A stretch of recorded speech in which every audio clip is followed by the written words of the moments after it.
For me, I feel like self-talk is just that internal dialogue that runs through our minds. A lot of the thoughts that we have about ourselves, others, the world around us. Oh, it took you this many times of failing. Well, I actually learned about, 999 times of how not to create a light bulb. For me, I feel like it was difficult at first to understand kind of the different voices between, oh, this is my inner critic or this is my inner coach. Because it's like, okay, am I just getting some tough love or am I just being super critical of myself? I was told from certain family members that wasn't really something to be so excited about. I've been told, stop looking at my life as an adventure and get real, do something that actually makes money. And so I'm thinking, oh, so then I guess if I do something like that, I must not be successful. And I had to really change my thought process, my self-talk on what success is. Welcome to Dreamers with a Plan podcast, sponsored by Eagle Associates, where we uncover practical strategies to grow your business, strengthen relationships, and build long-lasting healthy habits. Welcome, welcome, welcome. Today we are in for an amazing treat with our two special guests who are entrepreneurs, philanthropists, thought leaders, and impactors. Lucy Sliter and Karisa Routeree. Welcome, welcome, welcome. Let me just ask you, and the crowd that's listening in, have you ever caught yourself thinking, why do I always mess things up? Or this is just who I am? Or I can't afford to purchase this right now? What if the way you talk to yourself is the very thing holding you back? This episode today, we are going to explore how self-talk shapes your future, and the biggest thing, the 5 common things that make people feel powerless. So welcome, Lucy and Karisa. So happy to have you guys. Thank you. Happy to be here. Thank you. Perfect. So let's just dive in. I know everybody who's going to be watching this is going to be excited, but before we dive in, it doesn't matter. Lucy, you can take this, or Karisa, you can take this. But how would you define self-talk? Because I know that's been a buzz going around lately, where a lot of people have been hearing that on YouTube, been hearing it on other platforms of self-talk. But how do you guys define it from your experiences? Yeah, I would say for me, I feel like self-talk is just that internal dialogue that runs through our minds. A lot of the thoughts that we have about ourselves, others, the world around us. And it can be a conscious thought or an unconscious thought. It could be positive, it could be negative.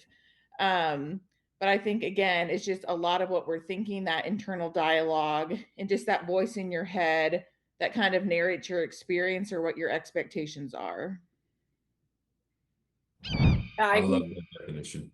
I completely agree. It's really that subconscious, those subconscious thoughts, and it's what we keep repeating. And it's really our programming. It's our programming of our mind. That's really what it is. It's those chips like you get when you put them into a computer.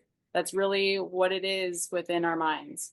So it's something that is not set in stone, which is great. It can be reprogrammed, and that's kind of the analogy I have for what it is for within our minds. I love that analogy.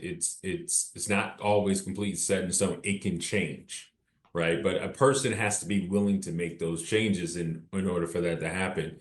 And listening to you right there, Lucy, explain that and share that, it sounds like with self-talk, there can be some self-talk that can be healthy, and then there's some that can be very harmful.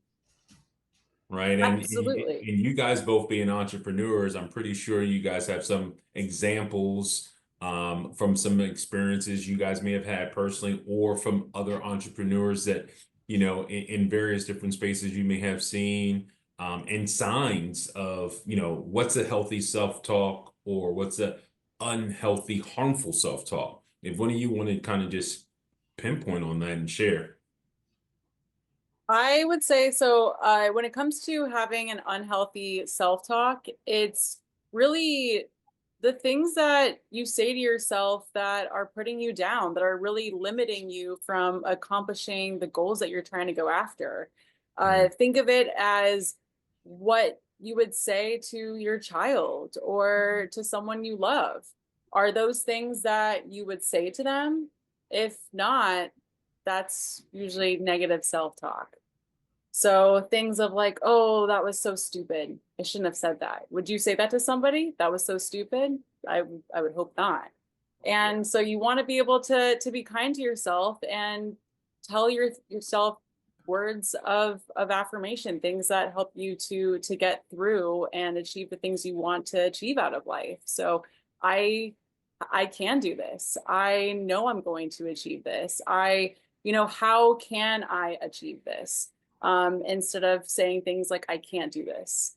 So it's really looking at it from that lens of, as I mentioned in the beginning, of would you say this to the people you love? So being able to be conscious of that is, I think, just the most important thing of recognizing if it's negative or if it's positive.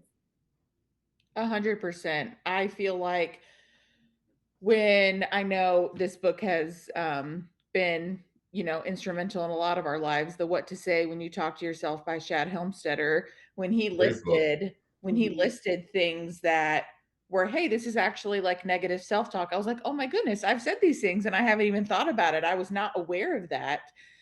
But once you are made aware, then you start thinking, like, oh, maybe this isn't, helping me, my mindset and my belief. Even something like a fourth grade teacher saying, oh, you're not good enough, or you'll never be able to do this. When you repeat that in your head and you keep thinking that over time, that's really going to solidify that belief of inadequacy. But on the other hand, if you're affirming thoughts either that you're saying or that someone told you, saying, I'm capable, I'm learning every day, I'm learning new skills, that's really going to build your self worth and a growth mindset. And it's that repetition, like you had said, Lucy, what you're repeating to yourself. It doesn't matter if you believe it at first. The more you repeat it, the more your mind and your subconscious mind will allow you to believe that it's true.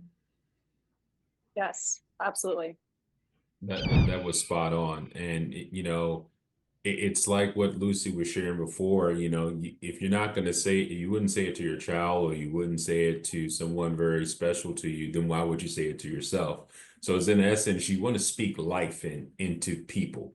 And when you speak life into people, you see things blossom. So you also want to speak life into yourself because like that negative self-talk, it reinforces limiting beliefs, right? And we don't want to enforce limiting beliefs because that's what leads to a lot of stress, lack of confidence, but more importantly, something that 95% of Americans struggle with is making a decision.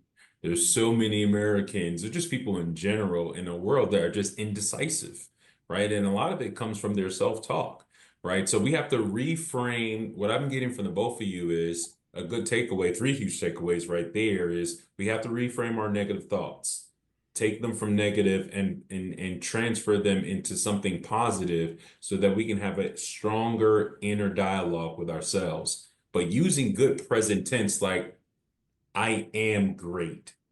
I will do this. I am capable of doing this. I can make this happen, right? Using that empowering language to move us forward into having a strong, healthier life. You know, I always say, think about the last thing you said to yourself when something didn't go as planned. Was it helpful or was it harmful? Right. And because of that, I think that's going to really help us dive into our audience today of let's just dive to what are those five things that you guys have found that are holding people back and those five huge mistakes that are just so common.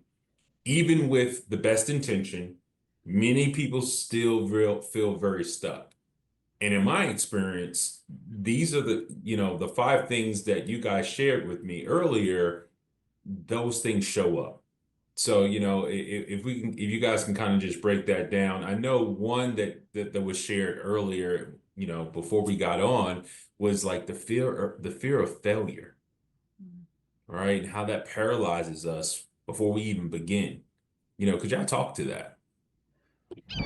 Yeah, I think fear of failure is huge because I feel like even when you're younger, you're kind of taught that mindset of this is what you need to do to succeed. Or if you fail a test, the teachers aren't like, oh, what a great learning experience. They're like, that's an F, like you did not do good. So I think, again, having to reframe our mind on what failure looks like. And again, we all know the most successful people. It just didn't happen overnight. They had to fail more times. So hijacking your mindset, because fear of failure comes with a lot more negative thinking and catastrophic thinking, thinking the worst is going to happen. If I fail at this, I'll never recover. People are going to judge Mhm. me if I do X, Y, and Z. It just continuously is like a revolving door of low confidence and feeling stuck before you even try. So it keeps you from starting. You may never apply for a job you want. You may never start the project. You may never have kids because you saw, or never get married because you didn't see a good mom or dad or a successful marriage. So what's the point? Because you could fail just like they did. Yeah. um, so I think it really can create a cycle of avoidance to even try, because you don't technically fail if you don't try. But you never test your potential. So I think, again, reframing that mindset into failure is not the opposite success, but it's actually a necessity and a part of it to get to success. I love that. It's a necessity to get to success, right? It's like if you don't try, if you don't attempt, you're never going to know where to fix, Mm. right? Yeah. I know Malcolm Gladwell said it takes 10,000 hours to mastery, but I mean to re-enhance that is not just 10,000 hours, it's actually 10,000 different iterations that are done and refocused and repurposed in order to get it right, to get the mastery. But if you don't take the step, it's never going to happen. What were you going to add to that, Lucy? It just made me think of when you said that, Malachi, it reminded me so much of what Thomas Edison did. And I forget exactly how many times it took him to figure out how to create the light bulb, but right, it's always that famous quote of, oh, it took you this many times of failing. He goes, well, I actually learned about, what is it, 999 times of how not to create a light bulb. And I just think it's such a, and it's that, right? It's that right there. And coming back to that self-talk, it's about reframing that instead of saying I failed this many times. No, I just learned other ways of how not to do something. It's just was that reiteration over and over and over again to get to the point where now I'm succeeding. And like you said, Chris, that's a necessity to fail to get there, because every time we do, we are learning. We are absorbing another way that it didn't work out. We can scratch that one off and we can try again. And it's just so important. It's just the only way we're going to learn. I mean, it's the same thing when we're kids, right? I would hope that, by this day and age, we all know how to walk.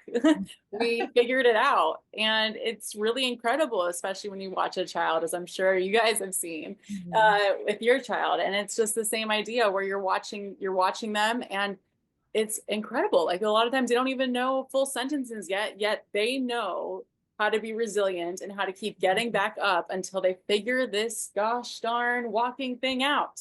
And then Yep. here they are. So it's that same thing. You have to go about it like that, where it's just, all right, that didn't work, but we're going to pick ourselves up, try again, and then we're going to get it. And I think when it comes especially to failure, that's honestly the superpower, meaning that Mm, people don't want to hear from people who didn't fail to get to where they are. Just no not one relates relatable. to that. It's not relatable. Yeah.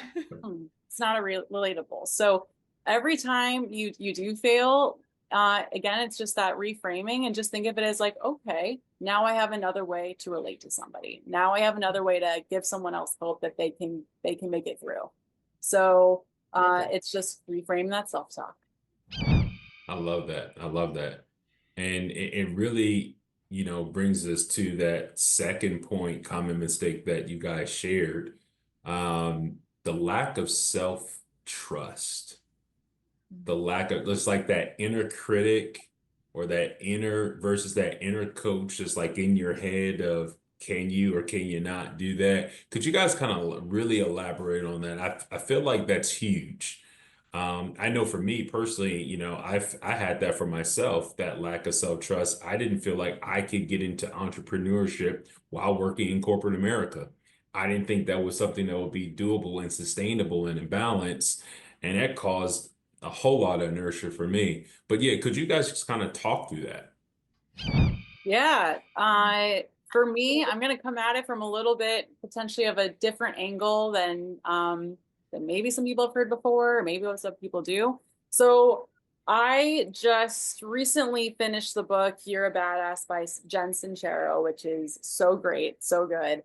And she talks a lot about meditating and kind of looking inward.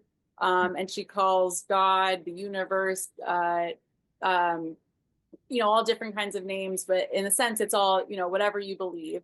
And so I've been really practicing the way that she's been sharing it in the book.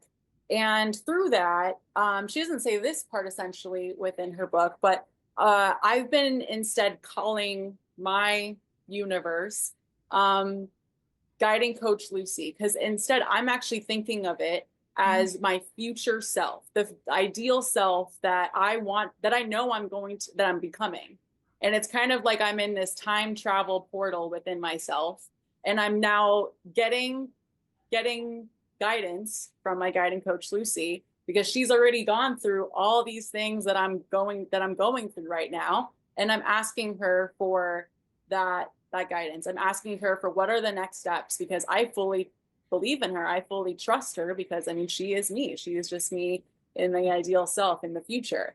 So it's another form for me of manifestation of that's what I'm looking towards. So I know that I've got me right, and I would never let myself down if it was the other way around, right? If it was me seeing my child self, I know that I've got them. I'm going to help them get through whatever things I know I went through back then. So that's just how I see it. And I know that as long as I keep looking to that and asking for guidance, that I trust that person within me.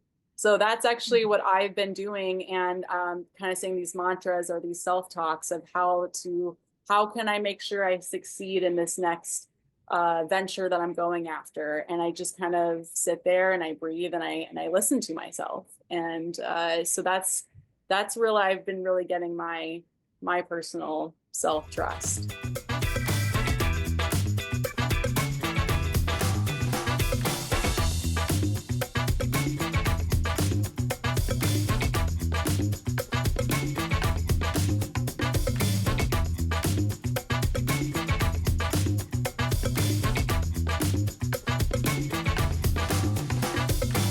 I love that. I love that. And I appreciate you sharing that. It's almost like you're chasing the hero you, like the future you, Exactly. the person who you're becoming, and you know who you're becoming. You're looking to them and saying, okay, what's the coaching and mentorship what they're gonna give, right? And Mm-hmm. you're seeing yourself already becoming who you're searching to be as that hero you. I love that right there. That's huge. That's huge. Carissa, you were about to say something to that? Yeah, I was gonna say that reminds me of there was a quote. It said something like, if 5-year-old could see you right now, like they would be so proud of you, and like envisioning that whatever your age is, 10 years later, if they could see you right now. And then I remember this is a while back, but Matthew McConaughey gave a speech and they were like, who's your hero? He's like, my hero is who I am like 10 years from now, like always striving for growth and moving forward. So, visualization is powerful, and being able to envision this is where I'm going to be. And wow, that girl's going to be so proud of the girl even 2 days ago. It's just that continual growth.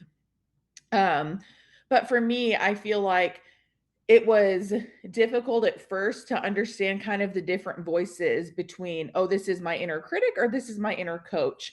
Because it's like, okay, am I just getting some tough love or am I just being super critical of myself? So, really, like naming the different thoughts and voices. So, if something is saying to me, like, oh man, no, I'm just not good at this. I should do something else because I shouldn't learn this. Obviously, that's the critic talking, but instead challenging those thoughts like, is this true? Is this helpful? Like what Lucy said, would I say this to my kid or would I say this to a friend? So really practicing like self-compassion, talking to yourself like someone you deeply care about, because you should deeply care about you. Um, and just being able to tell the difference between those voices, and knowing that again, it's okay to be a little bit critical, if you're wanting growth, but also being able to be compassionate and supportive and honest. Hey, you don't have to be perfect, Karissa. You need to be present to be moving forward. You need to fail to succeed. So great job failing again, because now you're closer to success. It's okay to mess up. You're learning. This is hard. You've done hard things before. So again, just reframing that, to where it could be critical at first, but then coaching yourself in that critical moment instead of just leaving you like, okay, well, I'm just not good. Okay, well, let's reframe it to see, is there something you haven't been good at before and you've learned? Okay, that means you know that you can do that. So tell yourself that.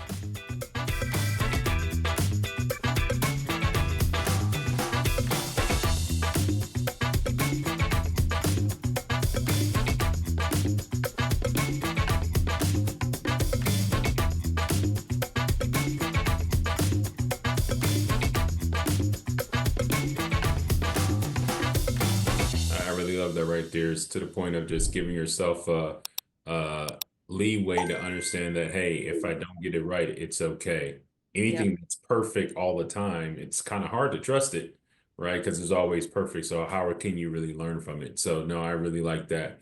And I think that positions things for the third common mistake that you guys had shared before the podcast was past experiences and conditioning, right? Like kind of like that, those stories that, were absorbed from family members or the type of community you grew up in, or even past trauma. I know some people probably hear, money doesn't grow on trees, or a penny saved is a penny earned. I can go on a tangent about that part right there, right? And there's so many things that we hear and we adopt those beliefs, and they weren't our beliefs in the first place, but those past experiences started those conditionings, and for a lot of us, they've carried on for years. Could you guys both, speak to that specifically of how past experiences hit towards those conditionings that really transform your self-talk? Yeah, definitely. I think a big one for me, honestly, was school. I think school is great. I think it's great to give you some type of, formal education. But I feel like I was very much conditioned. Again, I talked about this a little bit before. If you don't get a good grade on something, you fail. That's it. You're bad. You're not good at math. You're not good at English, whatever it is. Um, and you're kind of on the path with every other kid in learning. You may learn differently. Someone may be a little bit fidgety and need to have different ways of learning. And I feel like in the entrepreneurial world, you can be a lot more creative and, oh, this is how it's easier for me to, absorb information, or I'm a visual learner. So this is super helpful. A lot of teachers, and shout out to all the teachers, teachers are amazing. They do a really hard job, but it's really hard if you have a class of 30 or 40 kids to be able to accommodate to each one and say, oh, it doesn't mean you're slow or you don't get this. It means I haven't explained it in a way that you can understand. Um, so I feel like I always grew up like, I'm just not good in this subject because it's really hard for me to understand, but I never found a way to understand things. And I'm someone that likes to make things fun. I like to make songs. I like to make games. So being able to do that really helped me learn and reframe my mind work again. Hey, this may not be my strong suit. That doesn't mean I'm bad at it or that I can't learn it. And I feel like school just taught me, you're not good at this. Maybe you shouldn't take a career path in this because this isn't your strong suit. Find something that you feel like you'd be good at or that you're passionate about when you're only 18 years old, and decide the rest of your life. Like, I don't think that's great advice, I think it's really young and it's okay to learn to decide how you want to live, not just what you want to do. Because if I want to be a doctor, but I don't want to work really long hours, probably not a good fit for me. And I feel like we're just taught such different things. And when you're in the entrepreneurial field, that I really had to shift my mind around and say, okay, this doesn't mean this. It just means I have to do things a little bit differently. Yeah, absolutely. I completely resonate with that. One from school, but in a different way as well. Like in the sense that I was told, even when it comes to, certain dreams that I had, like having a nonprofit, which I know you and I both have experience in. And I was told from certain family members that that wasn't really something to be so excited about. I've been told not to look at my life as stop looking at my life as an adventure and get real, do something that actually makes money. And so I'm thinking, oh, so then I guess if I do something like that, I must not be successful. And Mm. I had to really change my thought process, my self-talk on what success is. And it's really changed since then. I used to think it was just about that money, about really, yeah, really just that, about having money. And I realized, no, for me, it's more about having that time and money, but not just that, the impact that you can make in the world. And that to me comes from also the nonprofit work that you can do. So it's just was changing that. And that was something that I now see was passed down through family generations, right? Of what success was to them. So they did the best with what they knew. I knew that they loved me, but they just didn't realize that it was actually hurting me and limiting me from the things that I wanted to achieve in that way. And same goes for relationships. I come from a long line of divorces in my family, and so trying to figure out what a successful relationship is. And I had very little to go off of, so I was just kind of taking what I would see, and I'm like, oh well, if they do this and that must mean that it's a successful relationship, when really it's the same thing. What you pointed out with learning, what works for a certain group of people might work differently for another group of people. So you can't take that always to heart. Not saying that there aren't certain foundational things that you should have, like shared values and whatnot, but besides that, I thought, okay, well, you have to be going, it seems like you have to be together for this many years, and then they have to do these things, and for them, and they have to be making this certain amount of money to be able to be a good fit for being in a relationship. So these were just certain things that I was, certain stories that was really passed down, I guess, when it comes from, or culturally, or from my family, that I was starting to tell myself, and I realized that I needed to change that. Yeah, that's huge right there. It's almost to the sense of we have to be very careful of the labels that were passed down that we keep. Yeah. Because if we keep those labels, we'll continue those same habits for more generations and generations versus relabeling who we are and who we're becoming so that we can have that change and not keep those past experiences happening over and over again, which I think really leads us to the fourth biggest common mistake that people are making, which is comparison to others and looking for that kind of like external validation, pretty much like living someone else's dream. And you started hitting towards that, Lucy, and I appreciate your vulnerability with our audience today of saying like, what was that definition that family members was putting on success and what they were saying, hey, this is what you should be doing because this is going to create that life style, and that's not going to do that if you're focusing on nonprofit and impacting things from a philanthropic way. Like, could you guys talk to that? And Lucy, if you want to begin on that, that would be great. Yeah, absolutely. I mean, quite honestly, my father, who would kind of share these things. He's someone who is very successful. He is someone who did achieve time and money. So I did grow up, I know, very privileged, and he didn't come from that. He worked very hard to get to that.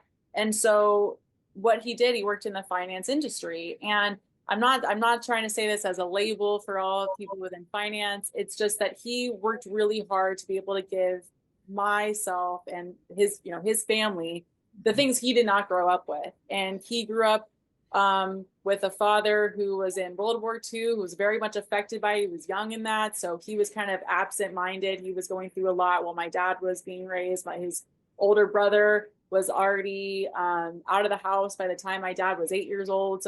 And then they were going through a divorce. So he just felt like he kind of had to raise himself a bit. And so he wanted to make sure that he gave my family the things that he wasn't given. So when he saw me wanting to go after nonprofits, it's not that he doesn't want me also going after my dreams. He just saw that as like, well, he's looking at through his lens of like, if you want to be able to do the things we want to do, whatever you do really has to make money.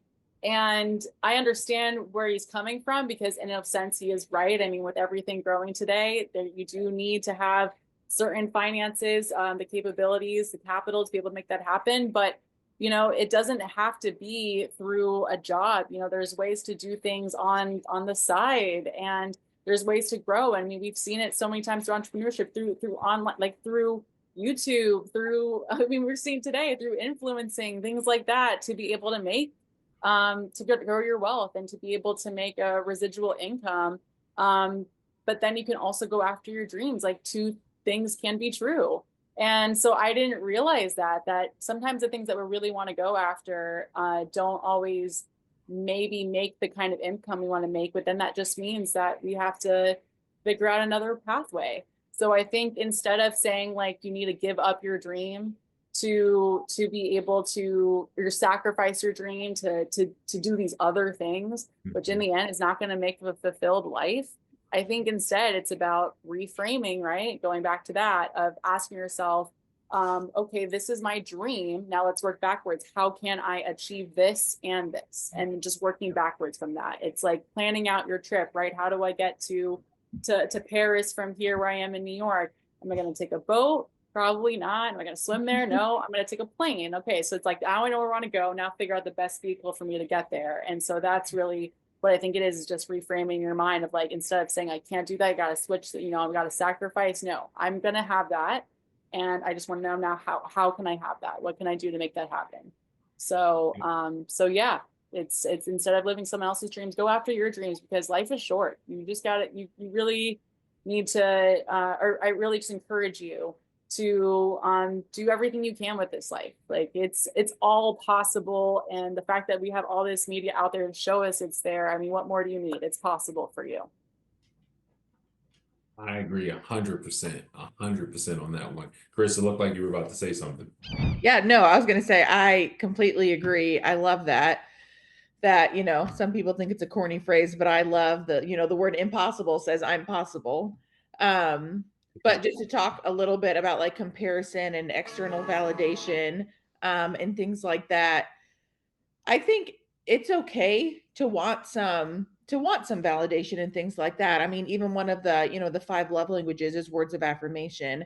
But when you have to have that to be able to move forward, and you're not able to give that to yourself, you have to have that from other people, I think that can become a danger, because you're always in that approval trap. It's natural to crave affirmation, even if that's not your love language. It doesn't hurt to, for someone to say you're doing a great job, or that was an awesome project you did, or X, Y, and Z.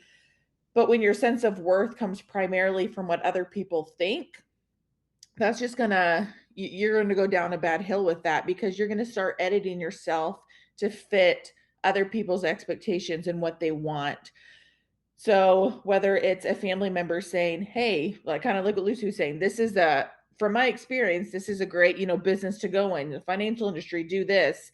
Again, 2 things can be true. That can be a great industry, and it could not be for you at the same time.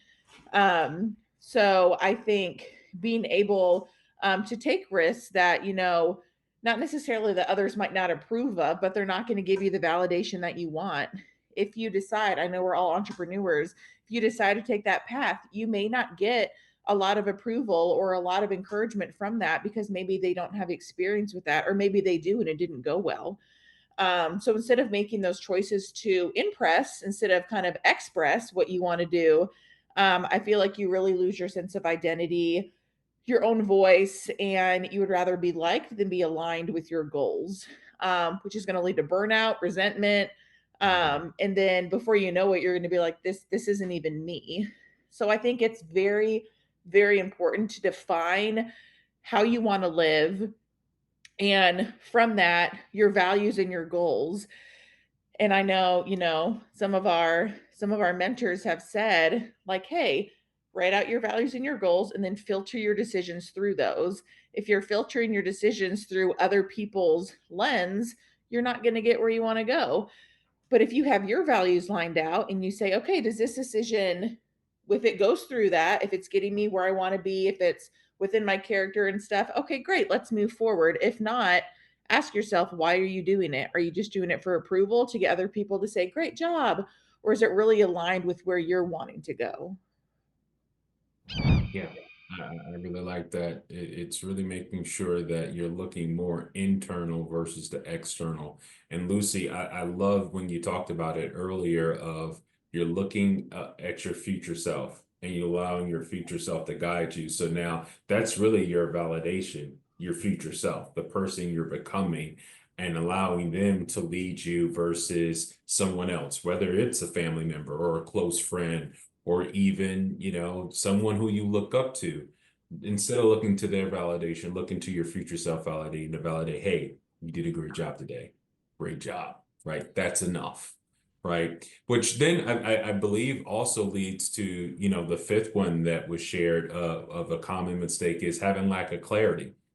It's to the point where I know there's different personality types that are out there, but it still hits for each person, no matter your personality. Lack of clarity for some people causes them not to want to do anything. They kind of feel like there's a lot of roadblocks and walls in front of them before moving forward. And I guess if you got lack of clarity, you're not moving forward, I guess you really can fail. But one of you guys could kind of speak to that of why that's a huge mistake. Yeah, I mean, one of the other books I was thinking from Shad Helmstetter, I think it's having finding meaning and having purpose. Mm. Hope I said that correctly. But that book, I think he really it's kind of like a workbook, and he tells you to go through and really take the time to get clear. I know that we all kind of feel that we have a lot going on and we can't sit down for a moment, but I mean, think about it. Some of us really take the time to go and plan our 2-week vacation, but we can't go and plan out our life, right? We can't plan out these things, and where it getting clear on our goals, getting clear on what we truly want out of life, like this book, really helps with. And so I think that if you take the time to get clear and writing it out, which is really, really important, that's what really starts to signal to the universe that it's actually going to be coming to manifestation, right? To get that frequency out there. So I think it's really important to take the time to get clear, and then really, as you were talking about, Karissa, go through your values and making decisions for your values. All of that is focused on making sure that you're clear on what you're trying to go after. So I think it really just comes down to taking the time to do it. And if you need help with that, you can reach out to any of us. We can help and guide you through those things, but or give you resources to do that. But I think it's just coming down to sitting down and asking yourself, what is it you really want out of life, and getting clear on that. Yeah, absolutely. I agree with all of that. And I think it's so easy to become overwhelmed, even if you're looking at like a 5-year plan, you're like, I don't even know where to start. And I think that our brain, how most brains work is they want the clarity before they're taking the action. Okay, what's the who, what, when, where, why, how? They want to know all the information before they take action. But a lot of the times you have to act your way into clarity, which sounds kind of crazy, but sometimes you just can't wait for it to be like fully formed because you don't know. You're taking the next step instead of procrastinating. Um, and maybe your goals are too vague. Like I could say, hey, I just want to be a good mom. Okay, well, what does that mean to me? What does it mean to be a good mom? I have to define what that looks like for me, because it could mean, you put 100 people in a room, you're going to get 500 different opinions on what that means. So being a lot more, um, again, very defined with your goals, and then not trying to solve everything at once. I know as we're getting ready for this next baby, I'm like making lists. I'm like, these are all the things we have to do. We have to do this, this, and this, and this. And Malachi's like, okay, it's going to get done. And I'm like, okay, well, this detail and this, and this. And it's like, okay, that's great to have things lined up. You have a blueprint, but You can't solve everything at once. It's not an all or nothing mindset. I have to get everything ready in one day, or I have to fix my entire life because this job didn't work out. I mean, that just leads to absolute burnout and being totally overwhelmed that you don't even want to begin in the first place. So, if you who are listening, if you're feeling overwhelmed, if you're in that, I have to figure everything out and have clarity before I take the next step, you're doubting yourself, you're staying in place, you're beating yourself up for it. Um, we've all been there. It's exhausting. And, you just have to make a small shift. Just start with what you do know. What have I done that doesn't work? Let's cross it off the list. What's one small thing I can do that will make me feel alive or aligned? I think burnout is a huge thing, and you don't get excited about what you do anymore. So just focusing on something simple. Maybe it's just one day, maybe it's your next week. Asking yourself, what's one action I can take that will move me 1% closer to clarity? And define progress differently to you.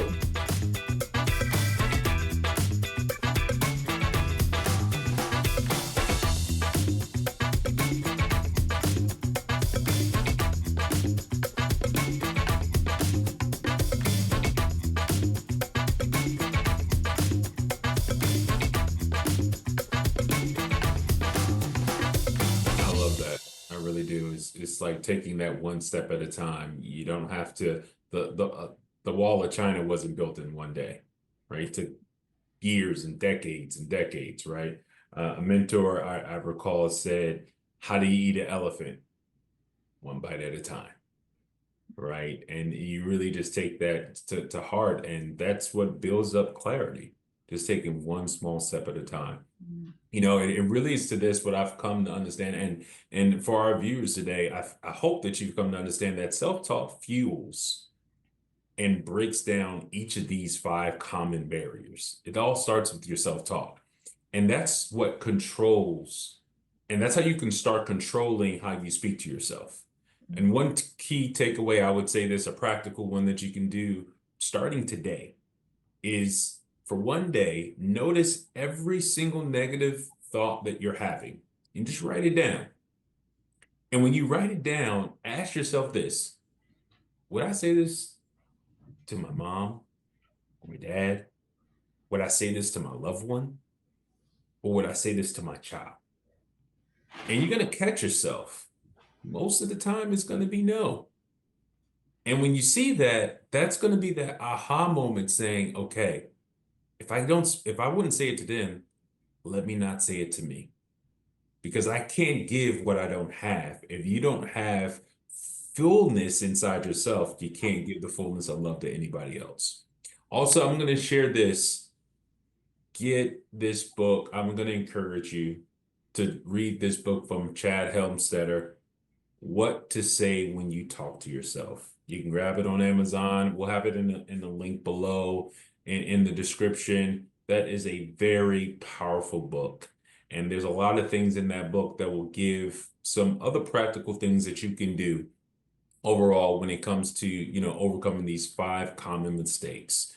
Because at the end of the day, if we just understand this, fear is not an option because failure is not an option. We're going to fight through it.